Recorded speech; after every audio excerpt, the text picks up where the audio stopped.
So the single that you have that's titled Unconditional, it's a more personal side of you because you're actually pretty private.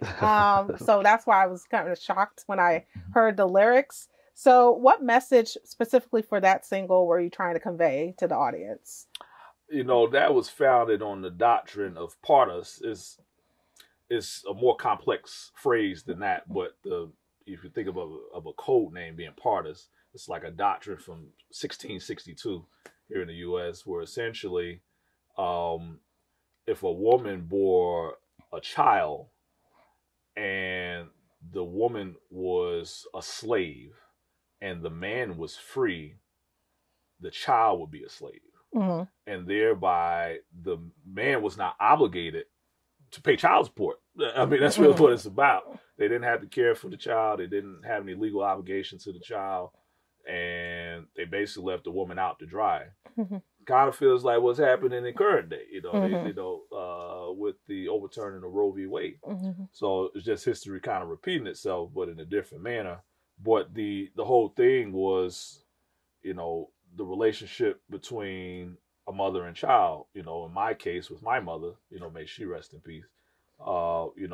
We were all we had, understand, because even though I was born into a married household, my household became separated, due to a variety of different factors, including domestic violence. They want to apart us, and that's apparent. Rules causing a rift between us, we still family. Even if you decide to leave, we still standing. Economically disenfranchised and still vanish. Me and my man. I guess your parent uses some of those same things when you're trying to get back at another parent, but essentially you're providing less for the offspring. So it has some of those partus elements in it where you have less responsibility through the court process, where you're trying to minimize your financial responsibility and liabilities to the offspring, but it just becomes an institution of mother and son depending on one another and being able to survive this journey and love one another unconditionally, and whatever that looks like.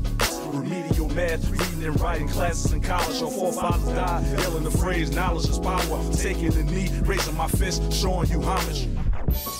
Due to my loyalty, due to my honorability to my mother, my oath to my mother, I was woven into the fabric of whatever that time may be. If it was a good time, we enjoyed those good times. If it was a bad time or a tumultuous time, we had to ride the waves, until the waves got calmer.